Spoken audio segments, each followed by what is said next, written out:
qui contrôle toute l'économie française.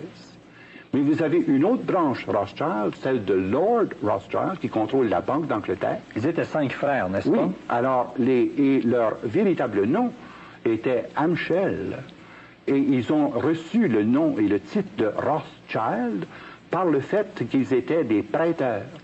Et que le mot Roth veut dire rouge et Shield, écu. L'écu rouge était le symbole des prêteurs.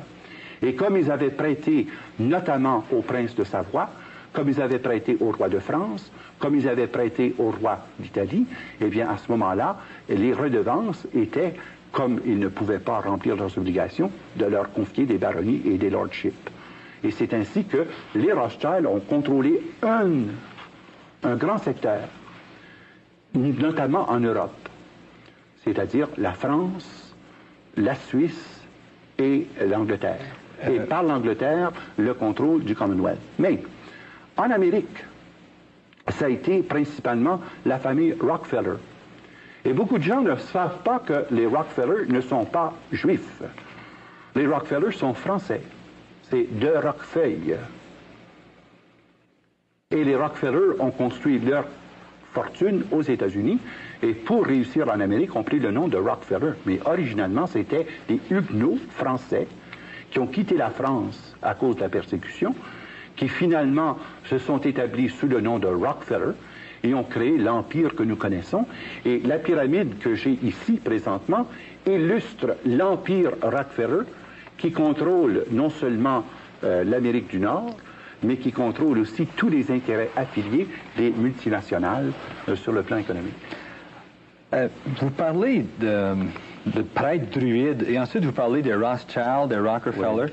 Dites-vous que les Rothschild et les Rockefeller, les chefs de ces grandes familles-là et d'autres, sont des prêtres druides? Ils ont des prêtres druides à leur service, comme par exemple en Écosse, dans la région immédiate de Glasgow, il y a le château Rothschild qui abrite un des principaux temples sataniques où annuellement les 8 grands chefs du monde se rencontrent avec les 13 du Coven.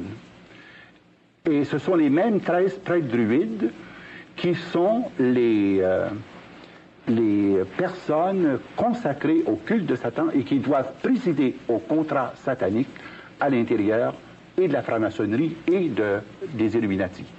Parce qu'au sommet, francs-maçons et Illuminati se confondent. Tandis qu'en bas de l'échelle, disons en bas du 20e degré, quelqu'un peut être franc-maçon sans jamais avoir même entendu parler des Illuminati. Et c'est ça qui est la confusion. Maintenant, d'autre part, en dessous des 13 qu'il y a ici, là, les 13, parce que pour faire un coven, il faut 13 prêtres, vous avez les 33 grands initiés. Ça, ce sont les 33 chefs du 33e degré qui nécessairement appartiennent aux 8 familles dont j'ai mentionné les noms, qui, eux, contrôlent les 500 Bilderbergers. Et c'est intéressant parce que tout récemment avait lieu à Montebello la 24e rencontre des Bilderbergers, en juin 83. Et cette rencontre de Montebello était capitale et devait se faire avant la rencontre de Williamsburg parce qu'on décidait de mettre en marche le nouveau système monétaire pour le monde pour 1986. Il fallait donc que les 500 Bilderbergers établissent leur décret avant que les ministres des Finances puissent prendre leurs décisions pour orienter l'économie vers l'intégration du Cashless Society pour 86. Et ça se passait à 2 pas d'ici, à Montebello. Vous savez pourquoi Montebello? Pourquoi? C'est parce que Montebello est le lieu où a été enterré Louis-Joseph Papineau. Louis-Joseph Papineau était un franc-maçon, illuminatiste, et c'est sur la tombe de Louis-Joseph Papineau que se font des initiations, soit tous les ans, soit tous les 2 ans. Et vous avez remarqué que depuis quelque temps, les sommets économiques ont lieu à Montebello.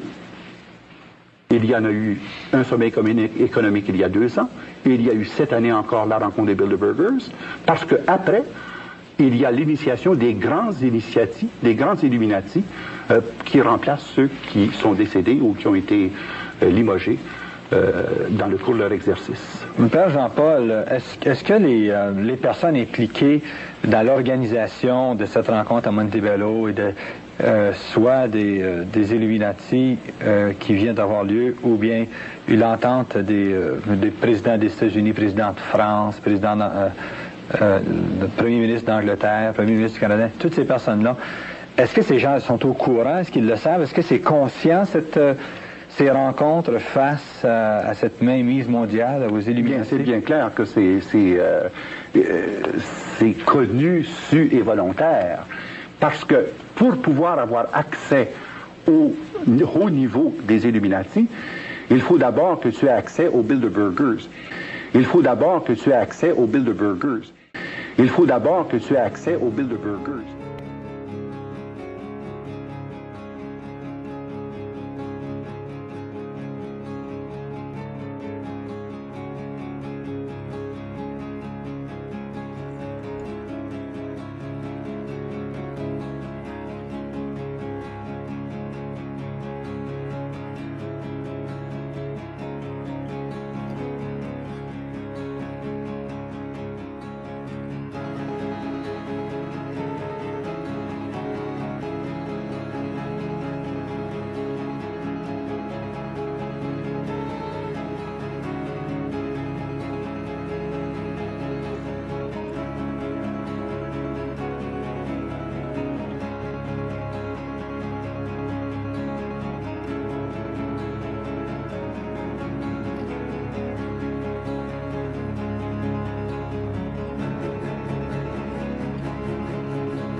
On the outskirts of the national capital today, black limousines with darkened windows converged to a hotel where private security guards imposed ironclad control. The limos carried royalty, political power brokers, and industrial titans to a secret meeting that will last all weekend. It's known as the Bilderberg Group. Could their objective be world domination? If you haven't heard of the Bilderbergers, it's for one reason only. They haven't wanted you to.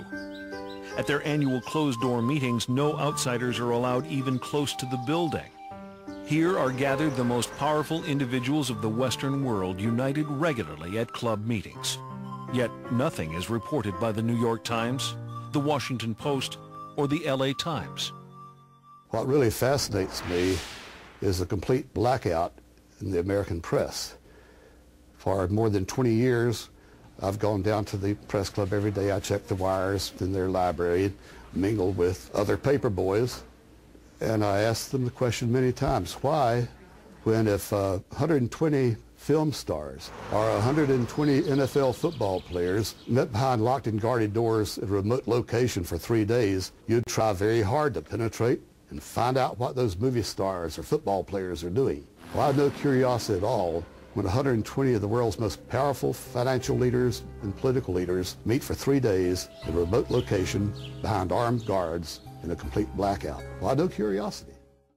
The people who call conspiracy theorists are not the conspiracy theorists themselves. We're talking about facts here. The Bilderberg Group does exist. The Federal Reserve does exist. The people who are members of the Bilderberg Group are also the people who do control the Federal Reserve. These are all facts. In 1954, the elite of the planet met in secret at the Bilderberg Hotel in Oosterbeek, Holland. The Bilderberg Group would later admit that their mission was the formation of the EU,